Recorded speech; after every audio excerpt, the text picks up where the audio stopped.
This channel does not promote any violent, harmful, or illegal activities. All content provided by this channel is meant for an educational purpose only. Top quality और consistent performance के लिए सिर्फ silver pumps नाम याद रखना।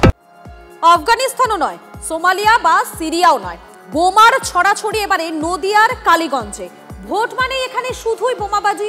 বিরোধীরা বলেন গণতন্ত্রের বদ্ধভূমি, আর সেই বদ্ধভূমিতেই বিজয়োল্লাসে বোমায় খুন হয়েছে 10 বছরের ছোট্ট তামান্না। স্বজনহারা পরিবার থেকে বিরোধী দল, সকলেরই অভিযোগ নির্বাচনী পর্যবেক্ষক থেকে শুরু করে পুলিশ সবাই সবকিছু জানেন, কিন্তু কেউ কিছুই করেন না। ভাইরাল একটা ভিডিও, বিরোধীদের দাবি গত লোকসভা নির্বাচনে তৃণমূল প্রার্থী জেতার পর বিজয়োল্লাসের ভিডিও। এটা নদিয়ার কালীগঞ্জ এলাকারই ছবি। TV9 বাংলা এর সত্যতা যাচাই করেনি, কিন্তু স্থানীয়দের দাবি পুরনো এই ভিডিওর সঙ্গে আজকের কালীগঞ্জের ঘটনার যোগসূত্র রয়েছে। কিভাবে? খেয়াল করুন, বাজারের ব্যাগ থেকে বোমা বের করে ছুঁড়ে দিচ্ছে এক ব্যক্তি। ওই হচ্ছে আনিসুর।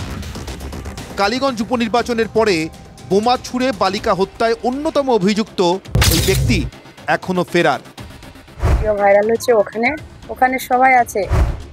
স্থানীয় বাসিন্দাদের এই ভিডিও দেখিয়েছিলাম আমরা, তাঁরাও চিনিয়ে দিয়েছেন এই ব্যক্তিকে।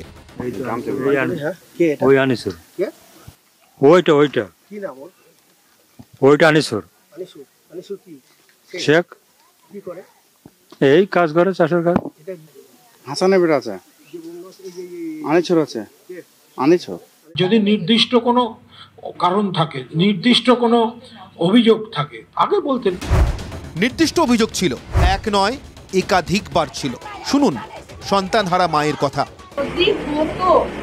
যদি কমপ্লেন করা হতো আর ব্যবস্থা নিত, তাহলে আজকে আর আসতোই না। পুলিশের থেকে হয় তামান্নার মায়ের ইন্টেলিজেন্স ভালো, রেজিগনেশন দেওয়া উচিত এই জেলার এসপি কে। তামান্নার মা তিনি বলছেন যে এখানে এই বাড়িগুলোতে বোমা আছে, অথচ পুলিশ জানে না, অথবা পুলিশ জেনে শুনে ধরছিল না তৃণমূলের চাপে। কালীগঞ্জের আনাচ কানাচে বোমার ছড়াছড়ি। শুক্রবার রাতেই দুই অভিযুক্ত আদর এবং আনোয়ারের বাড়ি থেকে বোমা উদ্ধার হয়। কিন্তু এই তৎপরতা কি আগে দেখাতে পারতো না পুলিশ? নির্বাচন কমিশনই বা কি করছিল? প্রশ্ন তুলছে কংগ্রেস। কি তো কমপ্লেন করি, নাম উল্লেখ করে, ফায়ারম্যান বোম উল্লেখ করে কমপ্লেন করি, কিন্তু সেই কমপ্লেনের ফলশ্রুতি আমরা পাইনি। জেনারেল অবজারভার শুধু একটা ওকে শব্দ দিয়েই তার দায়িত্ব সেরেছেন। একদিনে শাস্তি হবে না, অনেকদিন লড়তে হবে, একদিনে শাস্তি হবে না। এখান থেকে দরকার সুপ্রিম কোর্ট করবে।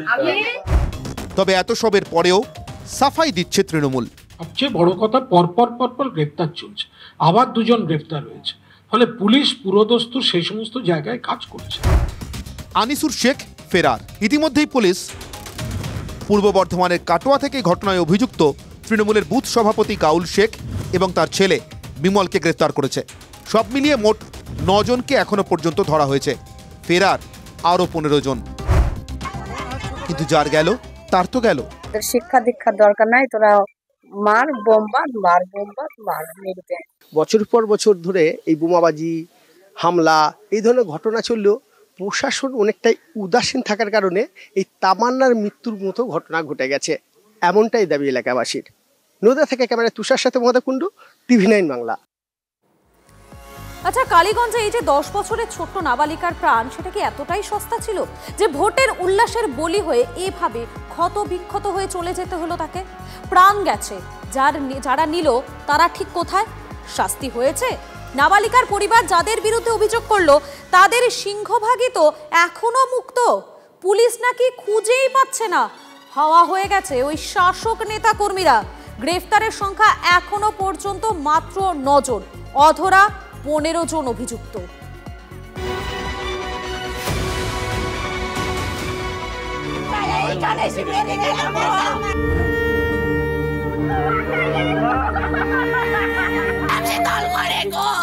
পুলিশ কি জানতো না যে সকেট বোম নিয়ে ক্রিমিনালসরা জয়োল্লাস করতে বেরোচ্ছে? পুলিশের কাছে খবর ছিল না? পুলিশ সব জানে, আর পুলিশ কাজ করছে মুখ্যমন্ত্রী মমতা বন্দ্যোপাধ্যায়ের ইনস্ট্রাকশনে। তামান্নার মায়ের আর্তনাদকে কখনো ছুতে পারবে না। উনি শুধু একটাই জিনিস বোঝেন, ক্ষমতা ক্ষমতা ক্ষমতা। তৃণমূল সমর্থকরা বোমা মেরেছে, অ্যারেস্ট করা উচিত। এবং 24 জনের 24 জনকে অ্যারেস্ট করা উচিত এবং খুনের মামলা, ফাঁসি হওয়া উচিত এদের। এটা 9 বছরের ফুটফুটে মেয়ে, তাকে মায়ের কোল থেকে কেড়ে নিল, ফাজলামও পেয়েছে এরা। নাবালিকার পরিবার একটাই জিনিস চায়, বিচার। মেয়ের জন্য বিচার পাবে? সন্দেহ কুরে কুরে খাচ্ছে তাদের। যে নামগুলো ঘুরছে অভিযুক্ত হিসেবে, সবাই তো শাসক দলের, সবাই দাপুটে নেতাকর্মী। দিনের পর দিন মোলান্দির মানুষ দেখেছেন জয়োল্লাসের নামে দাদাগিরি, দেখেছেন বোমা বারুদের উৎসব। কি করছিল তখন প্রশাসন, পুলিশ? এই প্রশ্নই বারবার উঠছে। যদি নির্দিষ্ট কোনো কারণ থাকে, নির্দিষ্ট কোনো অভিযোগ থাকে, আগে বলতেন। সবচেয়ে বড় কথা, পরপর গ্রেপ্তার চলছে, আবার 2 জন গ্রেপ্তার হয়েছে। ফলে পুলিশ পুরোদস্তুর সেই সমস্ত জায়গায় কাজ করছে।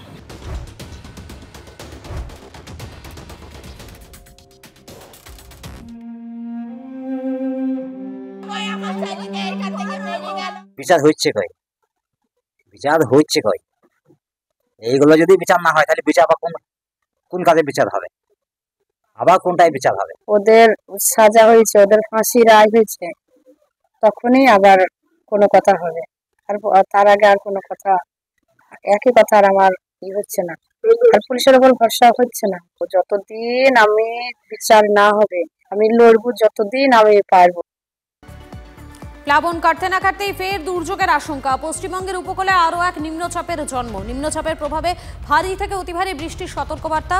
উপকূল এবং পশ্চিমাঞ্চলে জারি কমলা সতর্কতা। আজ কলকাতাতেও ভারী বৃষ্টির পূর্বাভাস। দক্ষিণবঙ্গের ওপর দিয়ে ঝাড়খণ্ডের দিকে সরবে নিম্নচাপ। ডিভিসির ফের জল ছাড়লে পরিস্থিতি খারাপ হওয়ার আশঙ্কা।